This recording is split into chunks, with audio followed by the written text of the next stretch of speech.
The UK version of The Office was Stephen Merchant's first shot at fame. He's also starred in hit films like Jojo Rabbit in 2019. With his work praised here and across the pond, Merchant is now a co-creator and star of the new series The Outlaws, streaming now on Prime Video. He sat down with ABC's Trevor Ault to discuss his new show, which follows a ragtag group bound together by their respective obligations to the legal system. Stephen, I appreciate you taking the time to talk to us. Is it true that this is sort of loosely based, or the idea kind of germinated from what your parents did? My parents, when I was growing up, we were involved in the community service world. You know, when someone gets a DUI or some other crime and they have to pick up garbage at the side of the freeway or renovate a building or whatever. You have been tasked with restoring this into a community centre during clean-up duty. If you find a deceased animal over 10 kilos, do not touch it. Anything under 10 kilos, that is yours. Can we keep it? No, you may not. And my parents were involved with that. They were not criminals, as far as we know. They only supervised offenders doing this. And my parents would talk about the kind of people that came through the door. And it was always such an unlikely mix of people. There would be like a businessman who got caught, as I say, drink driving, and then there'd be some kid from the wrong side of the tracks who'd done a bit of, low-level drug dealing. And these people would have to sort of literally work together. And that always seemed like an interesting idea, a backdrop for a show, because, you know, with TV, with drama, you want characters to clash, sparks to fly. And that always seemed like an interesting universe to explore. And now you've got this show with all sorts of sensibilities clashing together. I think it's interesting. I mean, you always want to ask when you're interviewing an actor or an actress, like, who their character is. In the trailer for your show, somebody says about your character, he's whatever the hell he is. So who is your character? Well, I play a character called Greg, who is a lawyer who has made some big and poor life choices, which has meant that he's wound up on the wrong side of the law.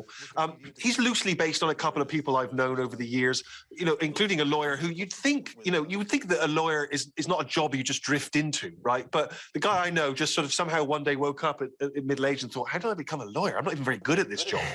And was joking with me that he did. You know, he used to kind of use Wikipedia for a lot of his legal research. And I always thought that was an interesting idea, like, how do you wind up in that position?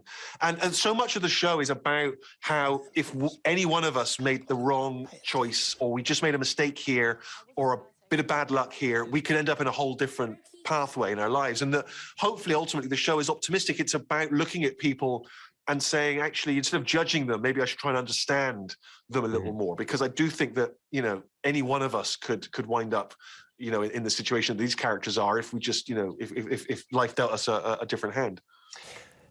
There's this urban legend that if you want to get Bill Murray in your show, he has no email, you can't text him, you got to call a phone number and leave a voicemail, and maybe he'll get back to you.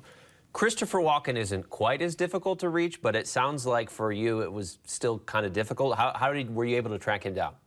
Christopher doesn't have email. He does not have a cell phone. He does have a landline phone, which I think doubles as a fax. So we somehow managed to fax him the script, which he read, and then I heard that he wanted to have a meeting, so I flew up to his house in Connecticut, and I went there, and you know, you're always slightly intimidated when you meet someone like that. It's not just a legend, but has also played a lot of gangsters.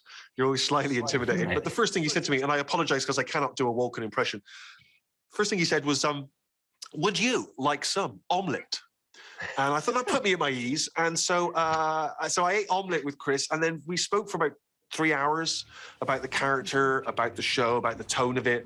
And by the end of it, I mean, I was weak from hunger by sort of hour 3. I asked for some more omelette.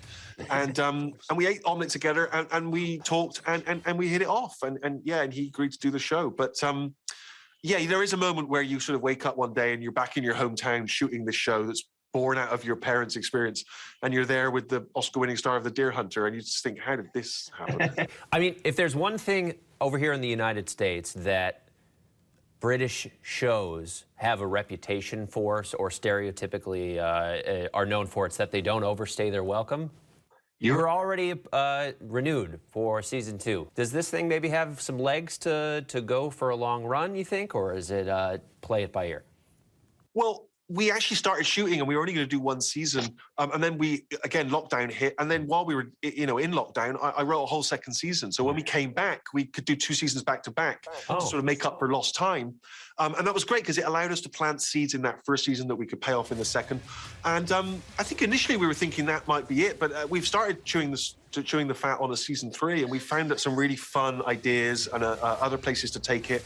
And I think, we've really fallen in love with the characters and this world. And I think in our original imagining, we thought, well, each new season would be a different set of offenders in a different town doing a different bunch of community service. But actually, we really like this world we've created, and we like these people, and we want to spend more time with them. So at the moment, I'm more than happy to keep going.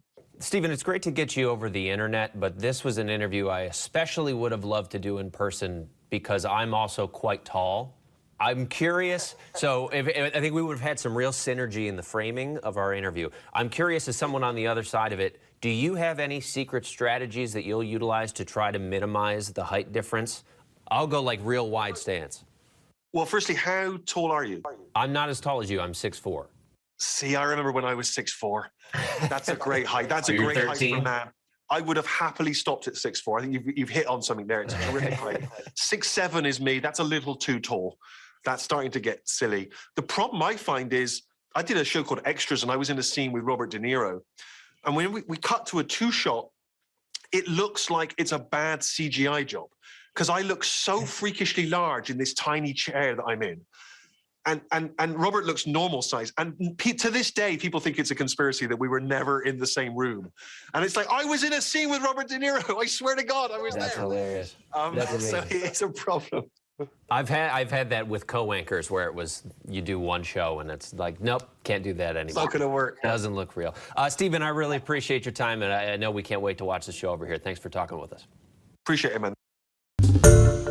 Hi, everyone. George Stephanopoulos here. Thanks for checking out the ABC News YouTube channel. If you'd like to get more videos, show highlights, and watch live event coverage, click on the right over here to subscribe to our channel. And don't forget to download the ABC News app for breaking news alerts. Thanks for watching.